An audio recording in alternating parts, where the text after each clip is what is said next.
Young Mark Twain traveled by stagecoach and steamboat, but in 1885 he was 50 and trains ruled now on his lecture tour from New York to Missouri. Leaving Evanston, Illinois, Twain would arrive in Janesville on January 20th. Although he was a worldwide traveler, he hated the stress of the lecture circuit. It meant being away from his family and riding in cold, dirty trains. But lecturing was one of his most important sources of revenue, and he had a new book to promote.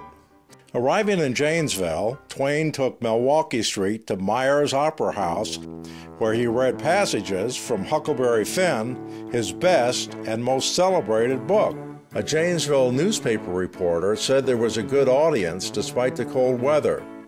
The reporter wrote, "He came onto the stage with his head protruded forward, one hand in his pocket, and his every movement was indicative of the droll humor that fairly bubbled out of him.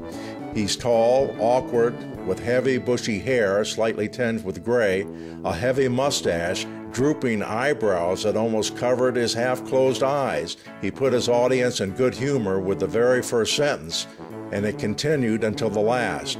He never smiles when telling a story that causes his audience to laugh until tears trickle down their cheeks. But on the contrary, he pulls his iron gray mustache and scowls." 25 years before Twain's visit to Janesville, Abraham Lincoln addressed crowds in Janesville and Beloit prior to becoming president. The two had a number of common denominators in their examination and condemnation of slavery. In fact, when Twain died 100 years ago, he was hailed as the Lincoln of literature.